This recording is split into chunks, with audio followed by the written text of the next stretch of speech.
Yeah, exactly. We're good. All right. All right. Well, with that, I believe we are live from Project Literacy Lab.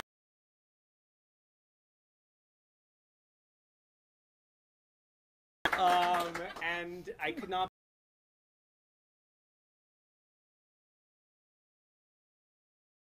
You walked into the program, you walked in with just this personality that was big and excitement for what's possible.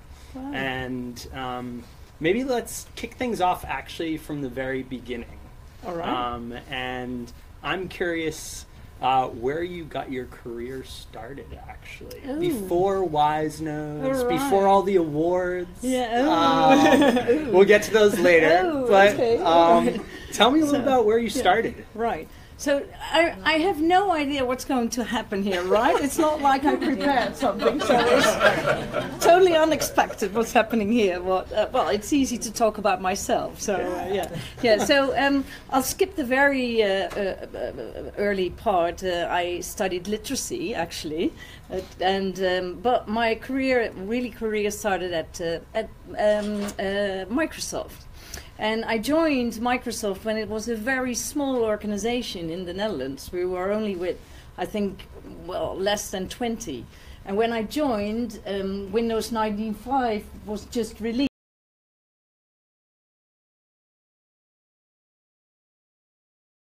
That sounds so boring. And so it was really unknown. And we had this amazing trip of building a company that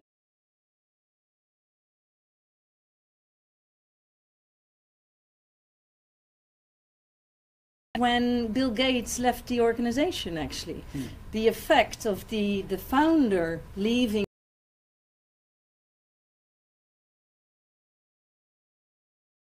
to introduce scorecards and all different kinds of responsibilities, that was really a big turning point. So at a certain point, my career was really doing very well at Microsoft. I was really having a great time, but the people around me that I was working with really changed into kind of those corporate profiles. And there's nothing wrong with corporate profiles. I mean, that's perfectly fine. But for me, that was not the best match. So at a certain moment, I was as part of the management team of the Dutch organization, and we had to talk about the top talent. And we were discussing the sales guys.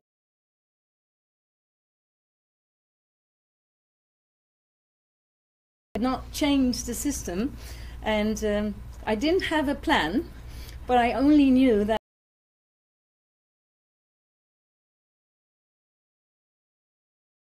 into that shift from a founder.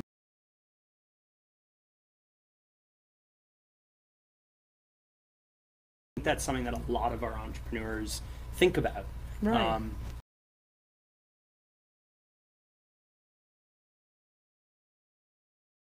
My board may want to bring in someone to run the company to scale it or to take it to the next level. And I'm wondering, in that moment in Microsoft,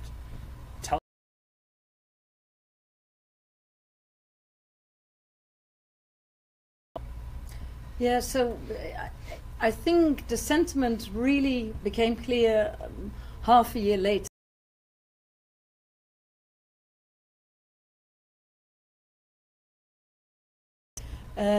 But for me, it was really clear that 6 months later, the organization was really turning around and being much more managed without the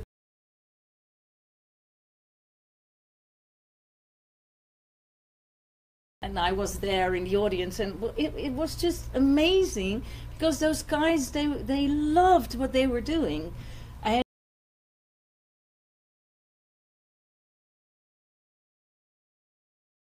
it's a different thing.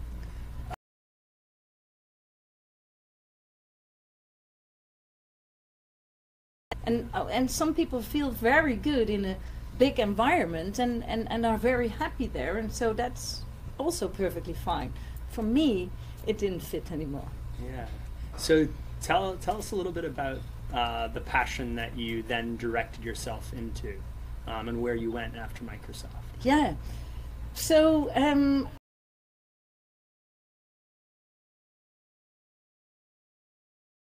had to get Microsoft out of my system. So I started drinking lots of coffee with people, with coffee shops, different thing, you know. That's something else. It's not the same. Real coffee. Yeah. So, but the great thing was that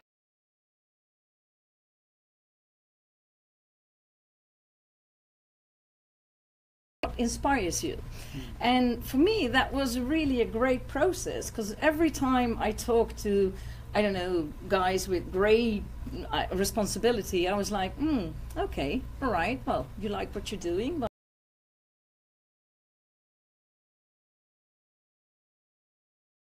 I'm having a bike, I'm living in Amsterdam. But then after such a lunch or coffee, I was on my bike like, oh, this was so inspiring. And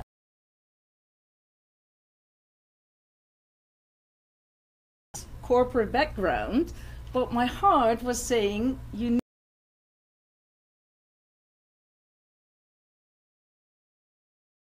can I do that? And so, but also very lucky, because at the same time, a big competitor of Microsoft was really trying to get me in that organization. And for me, that was the driver to make the plan B of being an entrepreneur a success, because I knew if I have to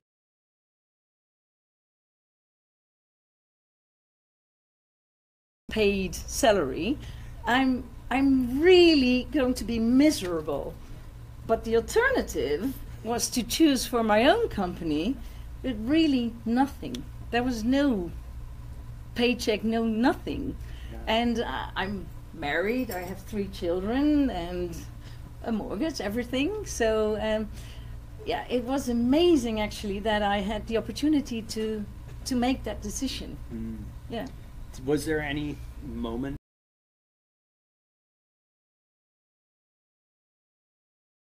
push that made you able to make that choice? Well, for sure, this was a decision that I couldn't make on my own. I had to discuss that with my husband, because it's a good idea. Yeah, it did have an enormous effect on his lifestyle as well. Yeah.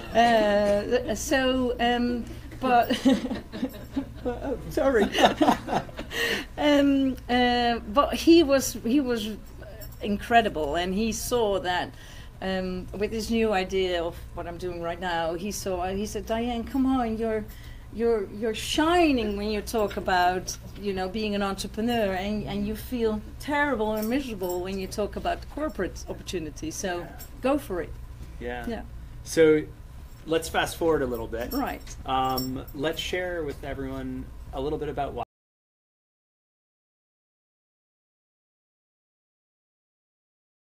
Google and the Dutch government and all sorts of different organizations.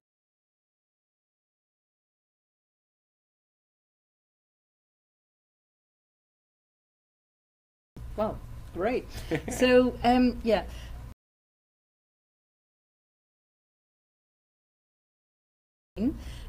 With the idea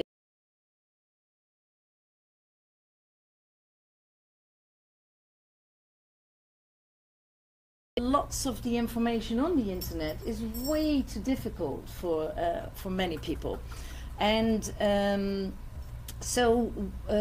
we, because I did find it together with a co-founder who's a professor in technology, we thought, okay, so readability, to really have access to information that you understand, is going to be key if the internet is going to play an even bigger role. But it was also very clear that to solve this enormous problem, technology had to play an enormous role. So we decided to start building our own artificial intelligence solution by developing a new readability index. So by having lots and lots of training data, you can create an algorithm that can identify the reading level of any text. And by using such a big amounts of data, it's going to be much more precise than the current status quo of readability methods. And based on that core technology, we decided that we were going to need to build two solutions, actually. One is to help writers identify the current reading level of any text and let them rewrite it to a easier to read level. So we're kind of filling the internet with more information that's easier to read. And then in particular for students, they encounter another problem, and that's that it's extremely difficult to find information that they can understand or read.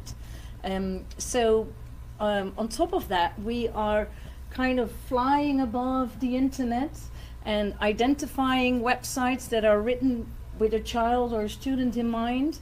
We add them to our collection or database and tag the readability of that and add a search engine on top of that. So we're building this curated content collection and give children access, or students, it's from 6 till 18, access to information that matches their reading capabilities or their grades that they are in. And so by doing that, you kind of offer them access to an internet which is suitable for their reading capabilities. So just if I can try and understand that, I'm not very good with AI and all the systems that are involved in some of that, but essentially you are bringing the internet to the individual based off their reading level. Based off their reading level and their education level, correct. Wow. Yes. What does that mean? Like at the end of the day, what are the outcomes we see when people can actually understand the information they're meant to read, or the news, or what does it mean in real life? Yeah, so the effect that lots of that giving people access to information that they don't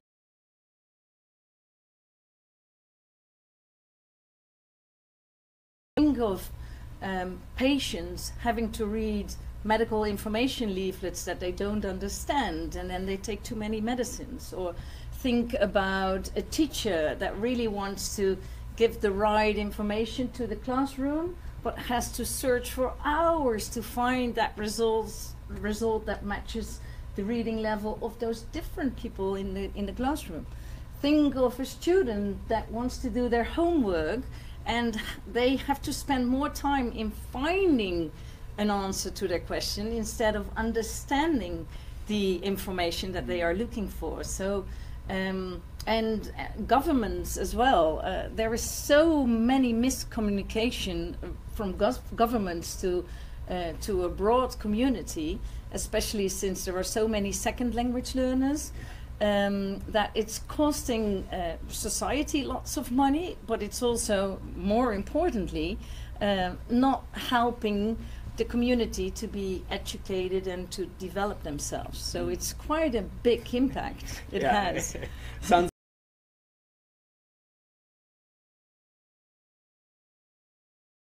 knowledge, education, all of them, which is pretty powerful. Right. I assume that's why the Dutch government and Google have given you, awards. I think you were named Startup of the Year.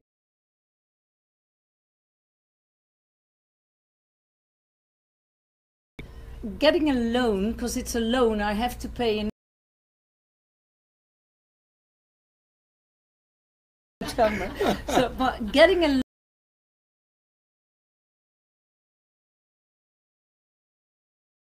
equity, but the due diligence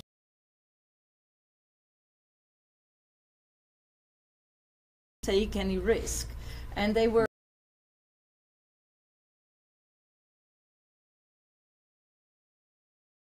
they liked the team, but they really gave me a very hard time around the business model. And well, we were so early stage that it's pretty difficult to prove the business model. I was with them. I said, yeah, I understand it's not proven yet, but I do believe in it.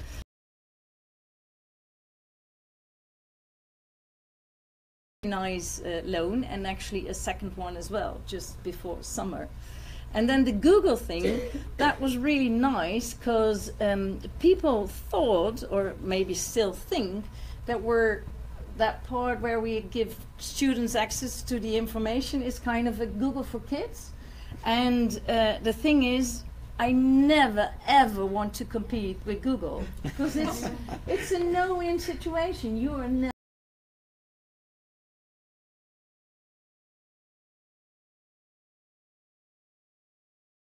for Kids. We're totally different. We're building this database, and instead of giving access to enormous amounts of results, we're only give the right nice results. And so when we applied for a grant, and grant is the good word, right? Because grant, there's no loan, there is no equity. It's only thank you very much, Google. That was really nice, because the grant was significant. Well, I don't know for the US, but it was 300,000 euros, and I think that's significant. And they did invest, because I explained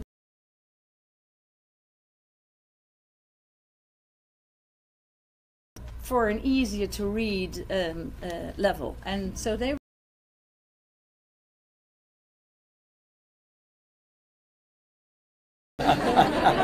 Thank you. So we maybe have time for 2 more questions. All right. My first question is going to be, what can we do to help you go to the next level? And when I say we, I mean the people in this room, but also the people tuning in. Oh, all right. So, well, you kind of address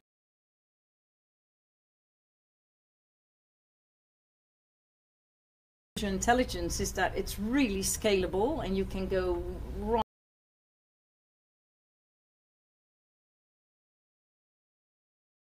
Small organization. My team is 14 people right now.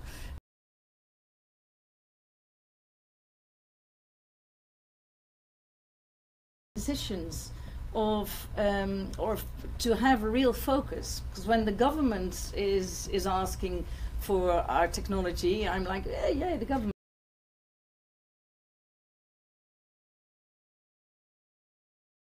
Oh, great, that's a good opportunity. And publishers are my main focus, actually. So, but that's a different discussion when you're talking to an educational publisher or a scientific publisher. So my problem is it's very hard to say no to opportunities in the market, but I'm feeling that we're spreading too much and we might need to go back. But I don't know how to do that. Well, to which opportunity am I going to say no? It's hard. That is an amazing problem to have. Oh my God. I think we can help there. Yeah. There's probably a lot of people maybe who would you dream think for that scenario. Yeah, I don't know, but it can be the end if you don't do it very well. Yeah, that's for sure. Yeah, that's for sure. Yeah. Final question, just to close things out, would be. You're a parent of 3 kids. Oh, most definitely, yes. 13, 12, and 9. Yes. And you are a founder or co-founder and CEO of WizeNoze. How do you balance all that? Maybe just some parting wisdom for folks that are either new to the CEO space or founder space, and trying to figure out the balance of being a parent and being a CEO. Yeah. So there are 2 parts of answering it, and one part is that for sure this is, I think, the toughest topic of running your own organization. It's the lack of time. It's the lack of time, and especially in the balance between my family and my 4th child, which is my own company. But for me, the solution is that, as I said when we had to do the choosing the sites, I love what I'm doing so much. I'm I'm every morning again so grateful that I'm doing this and building this great organization that for me working is as nice. Well, I have to be careful when my husband is in the room. I won't say that, so I hope he's not watching. He's sleeping right now. It's very late in Amsterdam. He's definitely sleeping 6 hours. Yeah, but no, I really like the combination very, very much, and I'm very positive that when my children see a very happy mom who's enjoying life and building something which is kind of great, then well, I hope that they understand that sometimes I'm in the US and not being there. Well, it seems like a perfect note to close on. Massive, massive thanks for joining us at Project Literacy Lab, and for imparting some wise words of wisdom to the community. I'm sure everyone here will be excited to take some of those hot leads and opportunities off your plate that don't fit. But huge round of applause for Diane.